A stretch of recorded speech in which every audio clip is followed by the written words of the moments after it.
नमस्कार। आज हमारे बीच में हमारी छात्रा प्रियंका नामक उपस्थित हैं। मैं इनसे ये जानना चाहूँगा, हमारे दर्शकों को भी पता चले कि दृष्टिबाधित होने के बावजूद भी जैसे लोग सेवा करते हैं, कोई मन से सेवा करता है, कोई तन से सेवा करता है, कोई धन से सेवा करता है। इन्होंने इस संस्था की मन से यानी वाणी के द्वारा सेवा की है।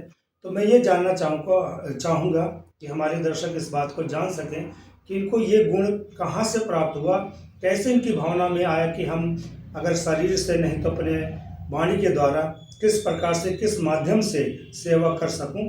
तो मैं ये जानना चाहूँगा, ये अपनी वाणी के द्वारा स्पष्ट करेंगी कि किस प्रकार से इनके अंदर ये गुण उत्पन्न हुआ जिससे इन्होंने सेवा के लिए संकल्प किया। तो नमस्कार, मेरा नाम प्रियंका है। जैसा कि आप लोगों ने मेरा पिछला ब्लॉग देखा था जिसमें मैंने अपना इंटरव्यू दिया था और मैंने कुछ अपने जीवन के बारे में भी बताया कि ब्लाइंडों को किस तरह की समस्याएं आती हैं जीवन में। कौन कहता है कि ब्लाइंड कुछ नहीं कर सकते? ऐसा नहीं है, ब्लाइंड बहुत कुछ कर सकते हैं। बस हमारे अंदर करने की लगन होनी चाहिए, तो हम भी नॉर्मल लोगों की तरह ऊंचाइयों को छू सकते हैं। तो मैं आप लोगों को यही बताना चाहूँगी।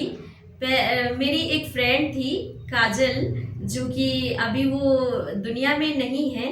तो उसको बहुत ही पोएट्री लिखने का शौक था और वो पोएट्री लिखती तो थी, लेकिन वो मेरे अलावा बाकी कभी किसी को नहीं सुनाती थी। यहाँ तक कि उसके बारे में हमारे टीचर्स को भी नहीं पता था, सिर्फ मुझे पता था कि वो कविताएं लिखती है और वो बहुत अच्छी कविताएं लिखती थी। तो मैंने ये सोचा, अगर वो लिख सकती है तो मैं क्यों नहीं लिख सकती। तो सबसे पहले मैंने लिखना शुरू किया। सबसे पहले मैंने अपने टीचर पे एक कविता लिखी। उसके बाद ऐसे धीरे धीरे करके मैंने बहुत सारी कविताएं लिखी। हालांकि मैंने 29-30 कविताएं तो लिखी ही होंगी। और जब मैं इस संस्था में आई तो मेरी 2 फ्रेंड थी जिनको मैंने बोलते देखा, पूनम और समरीन। मैंने देखा कि वो बहुत अच्छा बोलती थी। पहले तो जब मुझे फर्स्ट बार बोला गया कि प्रियंका तुम बोलो, मैंने सोचा मैं कैसे बोलूँगी, मुझे मुझे तो आता ही नहीं है, तो मुझे डर लगेगा, मैं बोल ही नहीं पाऊंगी, हो सकता है मेरी वजह से वीडियो खराब हो सकती है। हालांकि जब मैं 11th क्लास में थी तो मैंने आज़ादी की घटना पर एक 1.5 मिनट का भाषण दिया था। हालांकि मैंने दिया तो, लेकिन उसमें भी मैं नर्वस हो गई। जब मैं यहाँ पर आई, मुझे फर्स्ट बार सर ने बोला कि तुम बर्थडे के बारे में 2 लाइन बोलो। मैंने बोला, फर्स्ट बार बोला तो मुझे डर लगा, सेकंड बार बोला तो थोड़ा सा डर कम हुआ। जब मैंने थर्ड बार बोलना शुरू किया ना, तो मेरा डर बिल्कुल से ही कम हो गया। मुझे लगा कि नहीं, जब वो कर सकते हैं तो मैं क्यों नहीं कर सकती। मैंने किया और आज मुझे 5 साल हो गए हैं। जब भी किसी का बर्थडे होता है, किसी की एनिवर्सरी होती है, किसी की पुण्यतिथि होती है, या कोई अस्वस्थ है, तो उसके लिए बहुत उम्मीद के साथ मुझे बोला जाता है कि मैं यहाँ पर उनके लिए वीडियो बनाऊं। और मुझे बहुत अच्छा लगता है कि मैं जब वीडियो बनाती हूँ और लोग ठीक हो जाते हैं, उसके बाद जब सुनने को मिलता है तो अच्छा लगता है कि हम भी कुछ कर सकते हैं। तो ये मेरी ही मेहनत नहीं है, मेरे साथ साथ मेरे संस्था में रहने वाले लोगों की मेहनत है। जैसे हमारे राम मोहन सर, अनिल सर और बाकी समस्त पदाधिकारियों की इसमें वो मेहनत है, जो कि आज मैं यहाँ तक पहुँची हूँ। अच्छा, जैसा कि इन्होंने बताया कि वाणी के द्वारा जो बर्थडे वगैरह होता है उसमें ये अपनी बात रखती हैं, लोगों को शुभकामनाएं देती हैं और साथ ही साथ परिवार में सुख शांति समृद्धि इस प्रकार से फंक्शन होते रहते हैं बर्थडे के, तो उसमें ये अपनी वाणी के द्वारा सेवा करती हैं। लेकिन ऐसी भी संस्था में स्थिति आती है, जैसे खाना बनाने वाली कुक हमारे बीच में कई बार नहीं होती है या छुट्टी में गई है, और ऐसी स्थिति में भी हमें किसी न किसी खाना बनाने के लिए तो छात्राएं उसमें बहुत सहयोग करती हैं, उसमें इनकी अहम भूमिका है।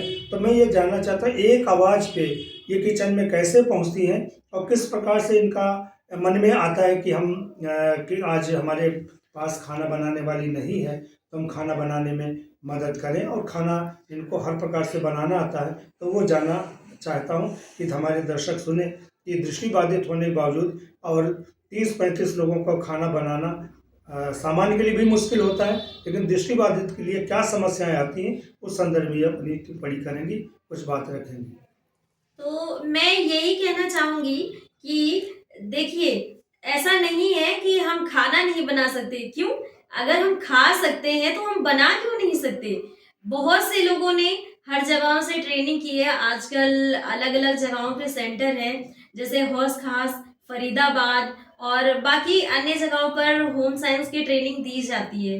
लेकिन मैंने कहीं से कोई ट्रेनिंग नहीं की है। यहाँ तक कि जब मैं अपने घर में थी, तो मेरे पेरेंट्स तो अगर मैं कहीं जाती भी थी ना, तो वो कहते थे नहीं इधर मत जाओ, उधर मत जाओ, तुम्हें चोट लग सकती है। यहाँ तक कि मुझे खाना भी नहीं बनाने देते थे। लेकिन जब मैं इस हॉस्टल में आई, मैंने देखा कि टोटली ब्लाइंड बच्चे मतलब रोटी बना रहे हैं, चावल बना रहे हैं। बाकी डोनर्स के लिए जब भी डोनर्स का कोई खाना बुक होता है, तो 30-40 लोगों के लिए जब वो खाना बना सकते हैं, तो मैं क्यों नहीं बना सकती? सबसे पहले यहाँ पर जब मैंने शुरुआत की थी, तो मेरी शुरुआत हुई थी बड़े-बड़े बर्तन धोने से। मैंने अपने घर में जब किया नहीं, तो 1-2 बार तो मुझे मुश्किल हुई। तो लेकिन जब मैंने धोना सीखा, मेरी एक वार्डन थी अंशिका मैम, जब मुझे आटा गूंदना नहीं आता था, उन्होंने मुझे आटा गूंदना सिखाया।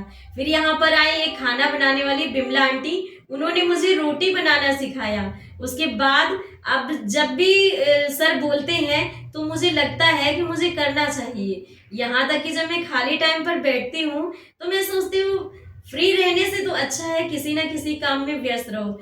रात होती है तो या तो मैं अपनी पोएट्री लिखती हूँ, शेर व शायरी करती हूँ, और जब शाम को मेरा मन नहीं लगता, ऊपर अगर मतलब जैसे कभी कभी बोरिंग फील होता है, कुछ काम नहीं होता, तो मुझे लगता है क्यों ना अपना काम किचन में ही अपना टाइम दे दें। अगर वहाँ पर हम कुछ करेंगे तो हमें भी सीखने को मिलेगा, और इससे और भी लोग प्रेरित होंगे, और देखने वाले दर्शकों को भी अच्छा लगेगा कि हमारी जो संस्था है ब्लाइंड पर्सन एसोसिएशन, यहाँ पर हमें हर चीज़ की ट्रेनिंग दी जाती है, सब कुछ सिखाया जाता है।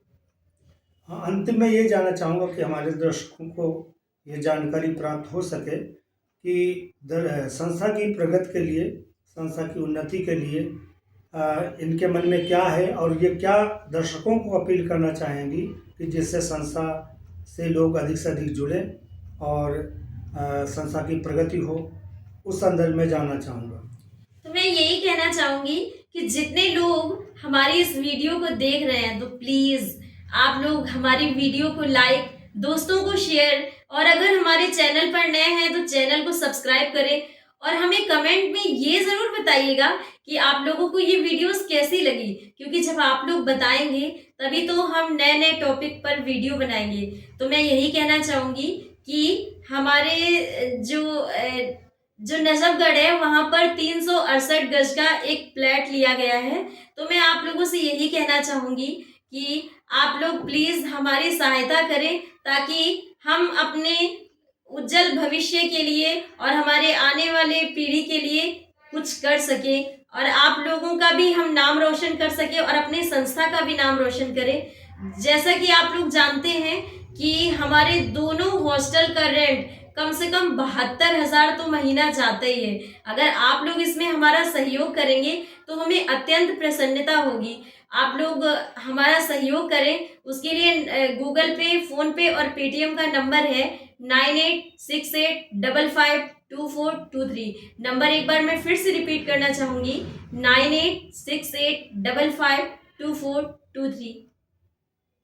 हाँ, प्रियंका ने बहुत अच्छी जानकारी दी। आप सभी दर्शक YouTube चैनल को सब्सक्राइब करेंगे और लाइक करेंगे। आप सभी का बहुत बहुत धन्यवाद। अधिक से अधिक